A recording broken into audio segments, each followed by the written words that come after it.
Jackson said, hey, guess what? Ohio State fans get the short straw again. Another matchup. Could be a huge night game at the Shoe versus Texas. It's going to get big nooned, which is a tough phrase that's entered the vernacular lately. He asked, are there any solutions for us to stop getting big nooned? I know why Fox is doing it, but man, it just sucks.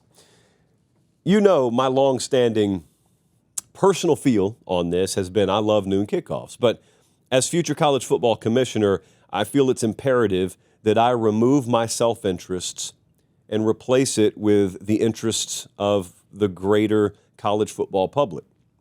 And this is one of those areas where I have found I have to divorce my own self-interest. I have to put it off to the side. And I have to admit, we've got a noon kickoff crisis in the sport. And if you're unfamiliar with how these media rights deals work and you're just a normal fan and you're wondering, why do we keep playing all our big games at noon if you're Ohio State?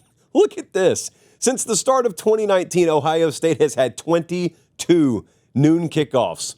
I think they had one home game in primetime last year, and it was Western Michigan. So none of their big games happen in primetime, and the fans are up there like, why is every other Alabama game or Georgia game or LSU game in primetime, like they sneeze and they put it in primetime? And we're up here, we're playing Texas in week 1, and we kick it off at noon.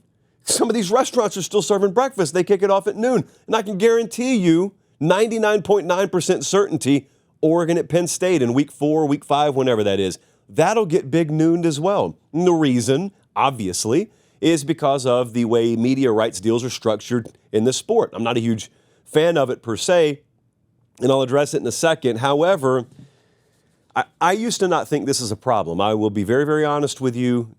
I've spoken, selfishly, for lack of a better term, on the show for a long time about how I love noon kickoffs because we go on the road all the time. And it's a huge blessing to have a noon kickoff because then we get to get on a plane, come back to Nashville, and I get to be here that night. And I don't have to travel on Sunday morning because Sunday is our busiest day when we're putting the Sunday night show together. So it's always a personal pain, but that really doesn't matter when it comes to how this should be structured because I should be an afterthought. The fans at large should be what this revolves around. But as is the case so often in this sport, fans and players, what do we always say on this show? Big decisions are made in college football. Two of the last entities that are ever mentioned in the press release or the reports or whatnot are fans and players. And wouldn't you know it, fans and players are the last things on anyone's mind when they signed off on these media rights deals, aside from Ben Franklin. He was at the forefront. Benjamin Franklin always finds his way. Some would say former President Franklin. Some would say. Not all. He always finds his way into these conversations. What is special about Ben Franklin? I will never know. There's got to be something, though. Anyway, this is a real problem. And like 99 other problems in this sport, which we do have, everybody just runs to their corners. So anyone who works for a network is going to run to the corner of defending their network, which makes sense. I don't really blame those people for doing that. But should that be the motivation? I would ask this generically in college football, but I would specifically ask it about noon kickoffs. You got big games all over the place in the Big Ten. It's 1 or 1A. It's 1A or 1B, best conference in the country any given year. Premier matchups every week in that conference. And the premier matchup will always kick off at noon as long as the rights deal is structured like it is right now. Because Fox, I wouldn't say to their credit, but certainly not to criticize them, they just made a shrewd business decision a few years back, and they looked and they said, all the big games are in prime time. CBS at that time had the SEC game at 3:30, and ABC puts a game at 3:30. Noon is an afterthought. So Fox said, if we're going to have a big package of games, hey, quick timeout. Check and see if you're subscribed to the YouTube channel. If you're not, I humbly ask that you click subscribe. It's free. It doesn't sign you up for anything. What it does is it helps us keep this show free so we can just do college football year-round. All right, back to the clip. Let's do something radical. Let's take it and let's put it at noon. And we'll build this big brand. What do we want to call it? Let's see, Big Noon Kickoff. And they've had great results. Great results. One of the most tired counter arguments in the whole fight back against big noon kickoff thing from the Big Ten fan perspective is someone yelling in your face, well, you're still going to watch. Well, of course I'm still going to watch. What else am I going to do? Have you checked out what the alternative is to being a college football fan in the fall, especially if you love college football? You're going to watch. Hey, newsflash. You could have big 2 a.m. kickoff and then watch Ohio State, Texas. It's not whether they'll watch. It's, are they watching in spite of your kickoff window, or are they watching because of your kickoff window, or are they watching and let's try and serve them the best kickoff window? I would argue compartment 3 is the one that this all should revolve around, but it's not that simple. So I've never gone to the extent of blaming Fox, because truth be told, Fox probably did something no different than we would do if we were in Fox's situation. By we, I mean any of us who were put in a decision-making position. So if I were an executive at Fox, I probably would have done the same thing. If I were a broadcast team at Fox, I would defend my company for doing the same thing. I say that proactively because I know a lot of folks are going to go after Klatt in the comment section because he speaks out about this stuff all the time.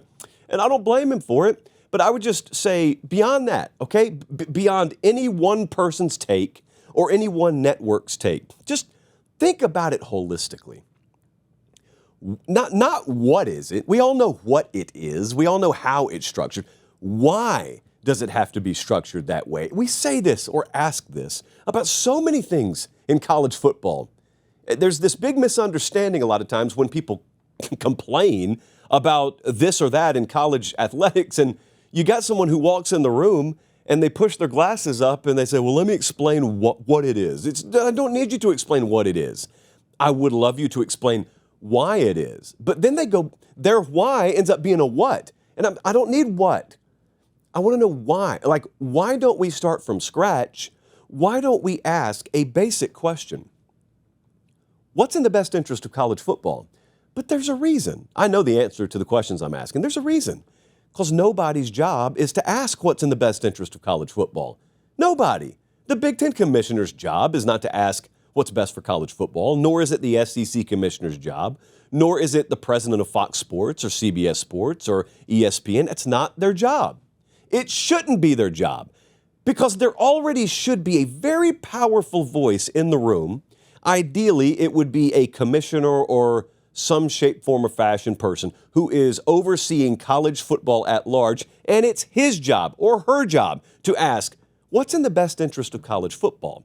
And every decision that has to do with the structure of this sport in an ideal world would flow through that office. But yet again, we find ourselves in a situation where there's the common sense thing, and the common sense thing would be there's no reason one of, if not the most powerful conferences in college football has all their premier matchup kicking off at noon Eastern. That's obvious. It's common sense, but college football is not commonsensical, and there's no one in the room asking what's best interest of college football. It's just, well, what's in the best interest of our conference or our network? How much money can we get out of this? Nobody said, what about the fans? They never do. They never do. That's the great drawback to the passion that college football fans have is people get to take it for granted. Commissioners get to take it for granted. University presidents get to take it for granted. Network executives get to take it for granted. And so if you're running a network, you know it really doesn't matter what window you put Texas, Ohio State in. People are going to watch. You know that. Now, it's obvious there are windows that they'd prefer it be in as fans, but you can put it on at 3 a.m. They're going to watch Texas, Ohio State. Texas, Ohio State would be one of the most watched programs of the year if you put it on at 4:30 in the morning. That doesn't mean it's in the best interest of college football to put it on at 4:30 in the morning. But no one was ever in the room when the entire structure, when the entire format was being negotiated, saying, what's in the best interest of college football? A college football media rights deal would really solve that. But we're in this world where that doesn't exist. We're in a world where every league has their own media rights deal because that's the way the landscape is structured right now. In my perfect world, like real talk for a second, if this thing right here is the college football commissioner's chair, I'm looking at it and I'm saying, first off, let's hit restart as soon as we can, however that works legally. Let's hit restart as soon as we can. Let's get to all the power brokers come to the table. And that means network executives.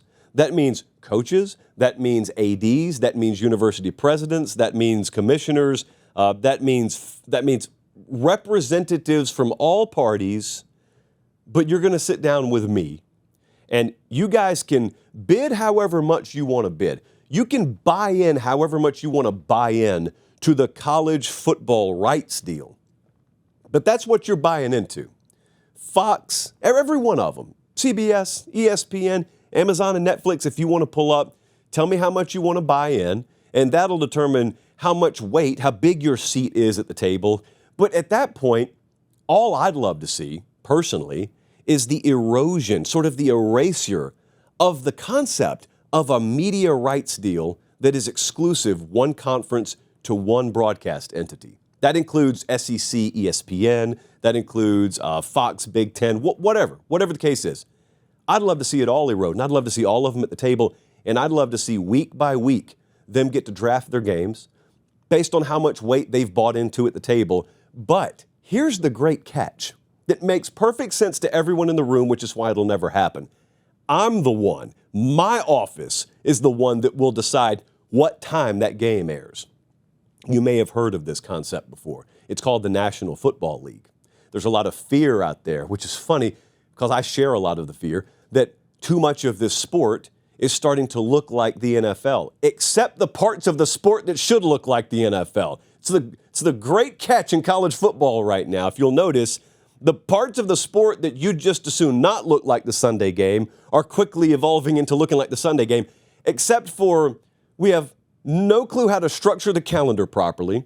We'd love to take notes from the NFL on that front. We have no idea how to construct media rights deals properly. I'd love us to take cues from the NFL on that front, but nope, dirty, no. Let's just take some of the most valuable properties of the year and have you eat your bacon and eggs and then throw it in the trash and boom, game kicks off. Why? Well, that's just the way it is. It's just the way it is. Which, if history shows us anything, means it's just the way it always has to be. Because no great change ever happens. Just whatever is has to be. #sad. I'm going to work on it, but I can't work on it until I get elected.